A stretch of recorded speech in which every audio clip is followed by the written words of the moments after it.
This is OwlUp, where learning happens in minutes, not hours. For a deeper journey, explore all our courses at owlup.co. Now, let's dive in.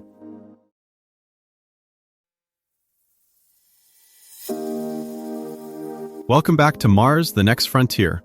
I'm excited to dive into Chapter 2, where we're exploring how our robotic scouts have become our eyes and hands on the Red Planet.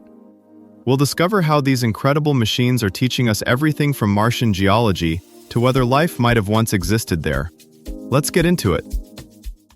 Right now, on a world you've never stood on, robots are drilling into ancient lake beds and zapping rocks with lasers.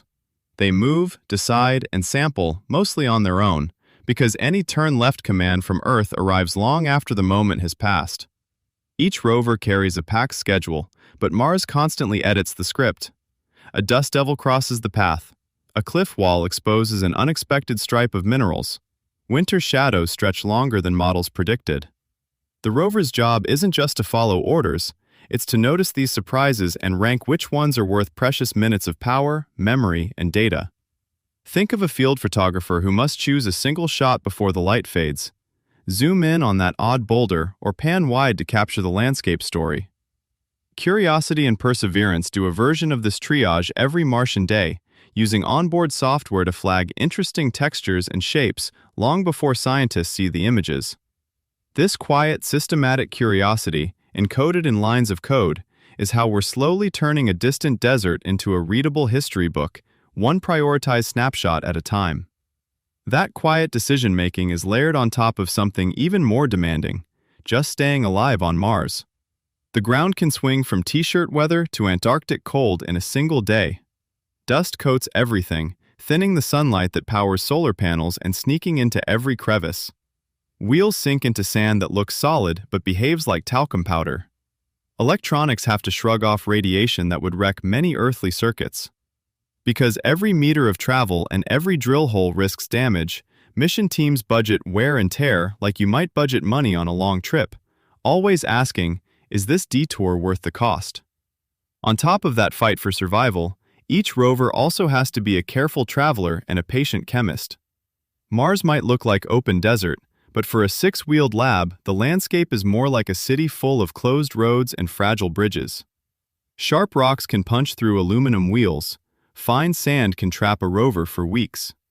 So instead of racing across the plains, missions plan cautious hops from safe patch to safe patch, sometimes spending several sols studying how the ground behaves before committing to a short drive.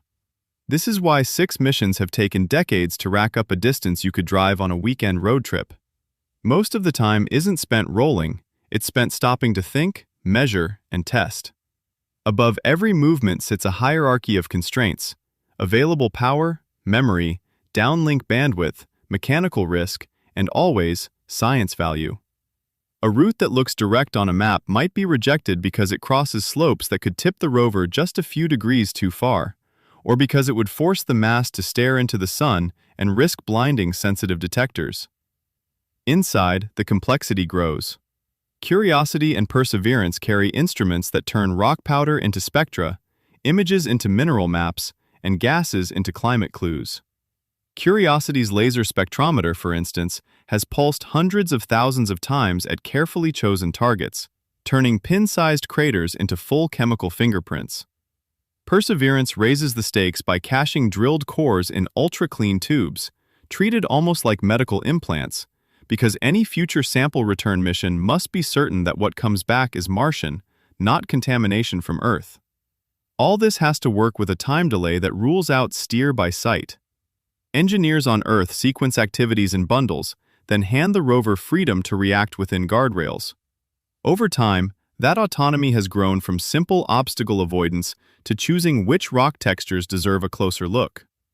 Each upgrade doesn't just make driving safer, it changes the kind of questions we can ask, shifting Mars exploration from "what is there" toward "how did it change, and could it ever have hosted life?" Think of the way Mars rovers have changed over time as a bit like the evolution of a medical team. The early pathfinders were like paramedics. Get there, stabilize the patient, send back vital signs, basic images, and simple chemistry. Spirit and Opportunity stepped up to the role of general practitioners, staying for years in one clinic, comparing different terrains and spotting hints of long-gone water in multiple neighborhoods. Curiosity arrived as a specialist, equipped to probe a single crater's layered history in depth, ordering ever more complex tests on chosen targets. Perseverance adds the role of surgeon, removing carefully selected tissue samples and sealing them for a future procedure back on Earth. Meanwhile, Zhurong shows that another country can train its own team with different tools and techniques. Each mission doesn't just add more data, it broadens the questions we dare to ask about climate cycles, buried ice, and even present-day chemistry. Future rovers may work in swarms, with small scouts racing ahead and sharing maps the way musicians trade motifs in a jazz ensemble, each improving the next solo. Their findings could steer where humans build habitats, grow food, and mine buried ice, turning sites of interest into future neighborhoods. As we refine these tools on Mars, we also sharpen methods for exploring icy moons, dark asteroids, and even hard-to-reach places here on Earth. Each new rover is less a gadget and more a rehearsal for a distant landing party. Their maps, chemistry logs, and methane clues will sketch the first safe routes and no-go zones for crews we haven't launched yet. Your week-long road trip has rest stops, Mars will too, pre-scouted oases of power, shelter, and science, pinned down by tire tracks no human has made. To go deeper, here are 3 next steps. 1. Pull up NASA's Mars 2020 Perseverance mission site and use the interactive rover model to click through each instrument, like Sherlock and Pixel. Then watch at least one raw video clip from the Jezero crater to see the terrain the episode described. 2. Open the web-based programming environment for NASA's OpenMCT or JPL's open-source rover GitHub repo, and spend 30 minutes exploring how rover telemetry or rover-style robotics is actually structured in code and diagrams. 3.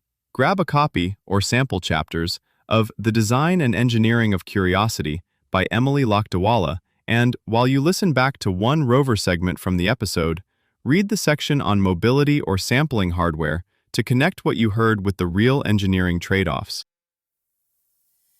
This was OwlUp, your daily step forward.